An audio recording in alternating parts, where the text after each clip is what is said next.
The radio station was created in September 1999, initiated by Mr. Zadi himself. He created this radio station with the aim of giving advice to the village, because when he visits, he can't go into all of the villages to give advice.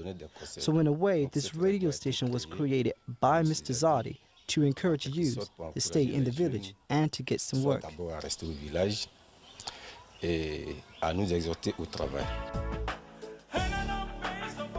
Radio Uyine was created, but we must not lose sight of the reasons behind its creation.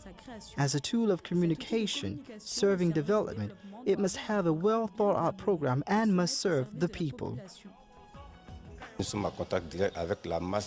We are in direct contact with the farming community, so our schedule contained a morning program and evening program. The others tell farmers to get up early and to get out into the field, because that's where your future is, in the field. You must go to the field, you must plant. It is no use staying in town, sleeping in the living room of your big brothers.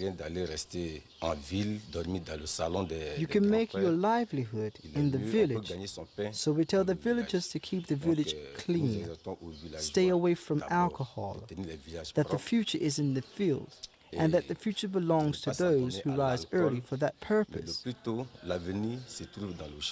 We also have in our schedule a program called Azilbu, which means hustle, meaning let's all get to work.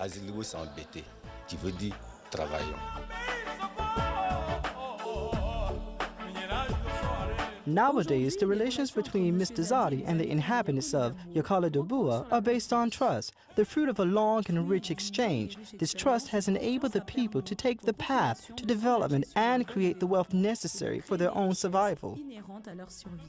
The first educates himself in the easiest way.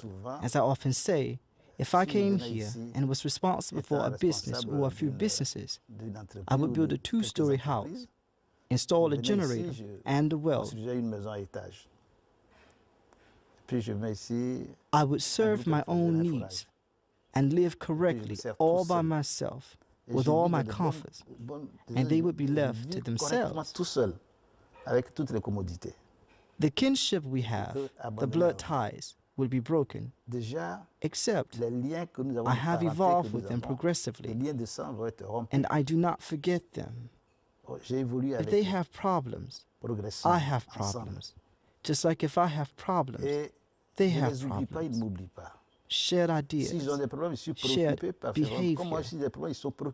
With all of this comes trust.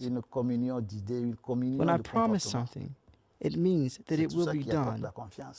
And so when they promise me something, it must also be done. Et il faut aussi, quand ils me promettent quelque chose, il faut que ce soit fait. Mais aussi également, je crois que But also, I believe that the distance of 1 kilometer, which separates the town from the village, must be reduced in terms of resources and development. I believe that the day they enter into such a process, they will feel free to express themselves, to approach me, and to share their feelings. This is where trust is born. We are at each other's disposal. I am available to them. They are in turn available to me. Nobody is the slave in this business. No one is submissive. No one is under obligation. Multilateral relations between Africa and the West are based on a development aid. But there is no choice but to accept that as time goes by, Africa is finding it difficult to take off. And it is here that the Yacoli experiment is helping us to cast a critical eye on how we think about development. We must think differently about development. We must begin at the bottom in order to reach the top. Today, the criticisms people make are often aimed at large communities, the basis of which is always unjustified. Therefore, his idea is to link the development process with the people who should benefit from the development program. Thinking differently about development is now Mr. Zadi Kessi's leitmotif, an idea that he disseminates via meetings and conferences. Currently, the Ivory Coast is experiencing an unprecedented crisis, which is plunging the country into an uncomfortable situation. The impact on the country's development is considerable, breeding mistrust and division among the people. This has engendered a situation in which the leaders such as Marcel Zadi are compelled to make compromises.